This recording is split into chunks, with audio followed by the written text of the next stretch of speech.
Bonjour, ma chère famille en Christ, que la paix du Seigneur soit avec vous. Que la bénédiction de Dieu le Père, de Dieu le Fils et de Dieu le Saint-Esprit soit avec vous et toute votre famille. En ce moment, je vous invite à ouvrir votre cœur. Laissez de côté les préoccupations du jour et entrez dans cet espace sacré que nous créons ensemble, en présence du Très-Haut. Imaginez maintenant que Dieu lui-même étende sur votre maison un manteau de paix, une couverture céleste. Ce manteau calme toute tempête, réduit toute anxiété et remplit chaque pièce de sa sérénité. Sentez ce manteau vous couvrir votre conjoint, vos enfants, vos parents, où qu'ils soient. Et sur la porte de votre maison, par la foi, visualisez l'ange du Seigneur posant un sceau de protection divine. C'est une marque qui dit à l'ennemi, cette famille appartient au Seigneur. Ici, le mal n'entre pas. Ici, le malheur n'a pas sa place. Respirez profondément et acceptez cette bénédiction, car c'est notre point de départ pour un temps puissant de prière et de restauration. Maintenant, avec nos cœurs unis et notre foi activée, entrons dans un moment de bataille spirituelle. Car notre lutte n'est pas contre la chair ou le sang, mais contre les forces spirituelles du mal qui tentent de détruire l'harmonie de nos foyers. C'est pourquoi, joignez-vous à moi à haute voix, avec autorité et conviction. Au nom de Jésus-Christ, nous nous levons comme une armée de Dieu en faveur de nos familles. Nous déclarons que toute arme forgée contre notre mariage, la vie de nos enfants ou notre paix est dès maintenant brisée et impuissante. Nous utilisons l'autorité qui nous a été donnée au nom de Jésus. Nous brisons le pouvoir de tout esprit de division, de querelle et de jalousie. Nous brisons aussi ceux d'incompréhension et de discorde qui ont semé le chaos dans nos relations. Nous annulons toute parole de malédiction lancée sur notre lignée. Nous annulons toute malédiction héréditaire de divorce, d'addiction, de misère et de maladie. Par le sang de Jésus, nous déclarons que notre histoire est réécrite aujourd'hui. Le sang du Christ lave notre arbre généalogique du passé au présent. Il nous libère pour vivre un nouvel héritage de bénédiction. Nous réprimandons et ordonnons que tout esprit de rébellion se retire. Que la désobéissance et la tromperie qui ont attaqué l'esprit et le cœur de nos enfants se retirent maintenant au nom de Jésus. Nous déclarons que nos enfants sont l'héritage du Seigneur. Ils ont un esprit saint, un cœur pur et un esprit enseignable. Ils ne seront pas des proies entre les mains de l'ennemi. Ils seront des instruments d'honneur entre les mains de Dieu. Nous proclamons la victoire du Christ sur chaque domaine de notre vie familiale. Notre maison n'est pas un champ de bataille. C'est un sanctuaire d'adoration. Notre famille n'est pas un projet raté. C'est un témoignage vivant du pouvoir restaurateur de Dieu. Le sang de Jésus est notre protection. En son nom, nous sommes plus que vainqueurs. Maintenant que nous avons établi la victoire dans le monde spirituel, je veux vous inviter à calmer votre esprit. Plongez dans l'une des histoires les plus touchantes de toute l'Écriture. C'est l'histoire que nous trouvons dans Luc, chapitre 15, connue comme la parabole du Fils prodigue. Mais je préfère l'appeler l'histoire du Père miséricordieux. Fermez les yeux un instant et voyagez avec moi. Il y avait un père qui avait 2 fils. Le plus jeune, dans un acte de rébellion et d'autosuffisance, s'approche de son père. Il prononce des mots qui ont dû déchirer le cœur de cet homme. « Père, je veux ma part d'héritage. » En d'autres termes, pour moi vous êtes déjà mort. Je veux juste ce qui me revient de droit pour vivre ma vie loin d'ici. Pouvez-vous sentir la douleur de ce père?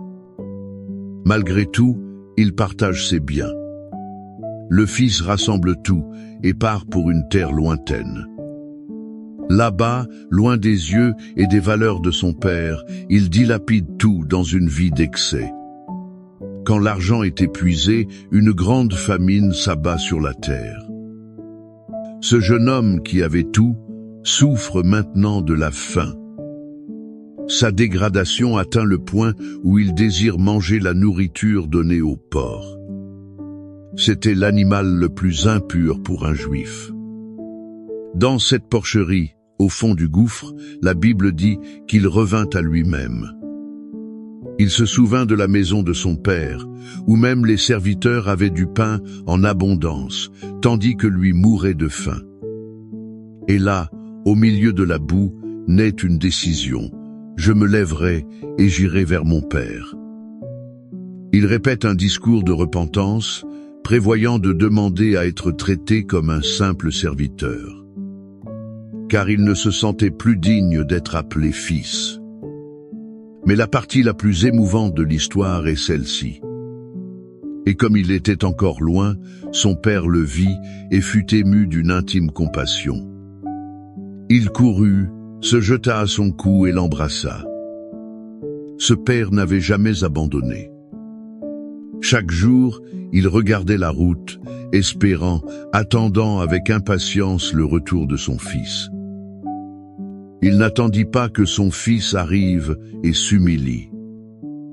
Il courut. Il l'embrassa, sale et malodorant. Le fils commence son discours répété, mais le père l'interrompt. Il ne veut pas entendre d'excuses. Il veut juste célébrer la vie. Apportez vite le plus beau vêtement, ordonne-t-il. Mettez-lui un anneau au doigt et des sandales aux pieds. Apportez le veau gras et tuez-le. Mangeons et réjouissons-nous. Car mon fils était mort et il est revenu à la vie. Il était perdu et il a été retrouvé. Cette histoire, ma chère famille, est le portrait du cœur de Dieu envers nos familles. Et d'elle, nous pouvons tirer de précieuses leçons. La première leçon est que l'amour de Dieu n'abandonne jamais. Êtes-vous un père ou une mère dont le cœur est brisé par un enfant qui s'est éloigné? Il a pris de mauvaises décisions et vit dans un pays lointain. Cela peut être géographiquement, émotionnellement ou spirituellement. La communication a-t-elle été coupée? La douleur du manque est votre compagnon quotidien. Cette histoire est pour vous. Le Père Céleste, tout comme le Père de la parabole, n'a pas cessé d'aimer son Fils une seule seconde. Il a continué à regarder la route, à attendre avec espérance. N'abandonnez pas votre fils ou votre fille. Votre amour, votre prière est la route éclairée qui le ramènera à la maison. La deuxième leçon est qu'il y a toujours un chemin de retour. Être que vous qui m'écoutez êtes le fils ou la fille qui s'est éloigné. Être vous sentez-vous sale, indigne, perdu. Être croyez-vous que vos erreurs vous ont disqualifié à jamais de l'amour de votre famille et de l'amour de Dieu. Le message de la porcherie est que le point le plus bas de votre vie peut être le point de départ de votre plus grand retour. Au moment où vous revenez à vous-même et décidez de revenir, le Père court déjà dans votre direction. Il n'y a pas de péché si grand que le pardon de Dieu ne puisse couvrir. Il n'y a pas de distance si longue que son amour ne puisse atteindre. La troisième et plus cruciale leçon est que le pouvoir du pardon restaure tout. La fête n'a pas eu lieu parce que le Fils était parfait. La fête a eu lieu parce que le Père a pardonné. Le pardon, symbolisé par le nouveau vêtement, l'anneau et les sandales, a restauré l'identité, l'autorité et la dignité de ce Fils. Combien de nos familles sont paralysées par le manque de pardon?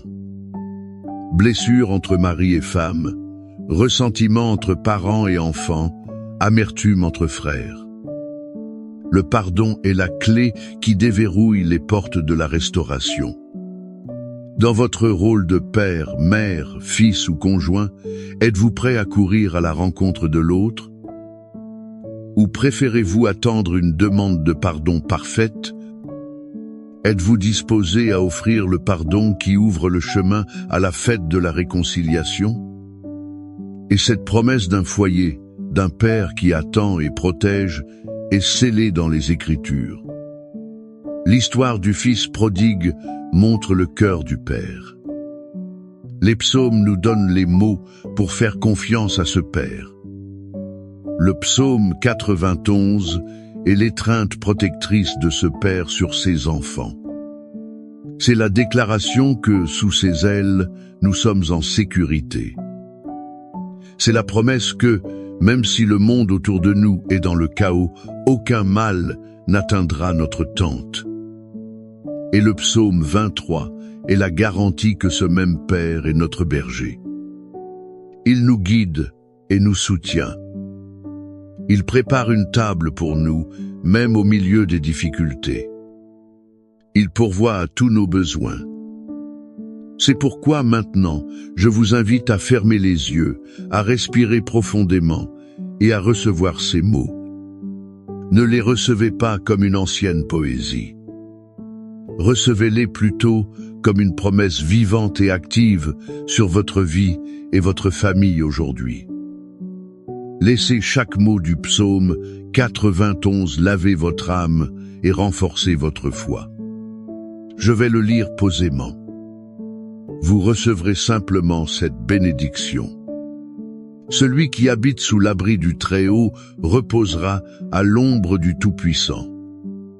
Je dirai de l'Éternel, il est mon Dieu, mon refuge, ma forteresse en qui je me confie.